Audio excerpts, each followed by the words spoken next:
Right, this is a lecture on Sturm-Liouville equations and how to turn one equation into this form, and it's for differential equations course. Right, the method.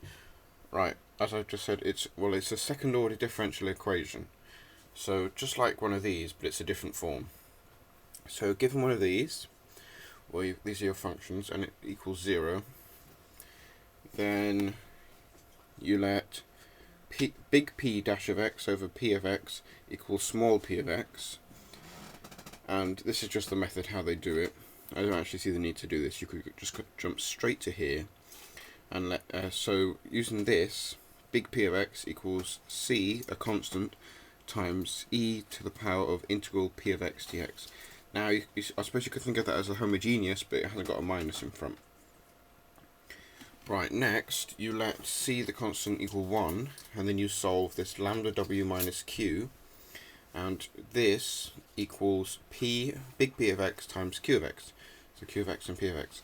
And once you've multiplied this and this, you'll be left with some equation, and hopefully there'll be a lambda term, and everything that isn't the lambda is your w, and everything that's on its own, so added or subtracted at the end, will be a q. Generally, q will be 0. That's just the general case. Right, and then once you've done this, so you've got your w, which you found from looking at what you've multiplied here, and your q as well. You leave it in the form here, which is minus d over dx, p of x dy dx, plus q of x y equals w lambda y. Sorry for the dogs. Right, now I've got an example. Write the following in Sturm-Liouville form. Got y double dash minus 2xy dash plus 2 lambda y equals 0. Now you might not have lambda in your question, you might have like n or something. It's just a constant.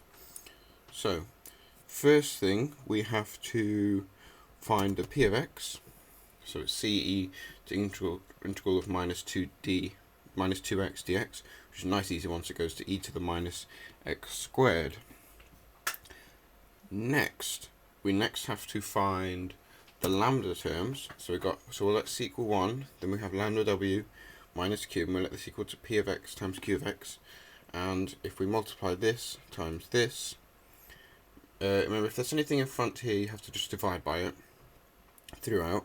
So we get e to the minus x squared to lambda. So as we can see, we take out our lambda, and we've got our w as e to the minus x squared, 2 of that, and our q is 0, because there isn't any add or subtract term at the end.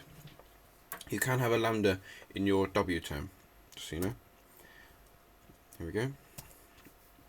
Next, we're just going to put them in our big equation here. So we've got our p of x, which we have here, q of x is 0, w here, and lambda y. So you multiply this out and you'll get here, and this is your Sturm-Liouville form. And that's basically it. I hope that made sense.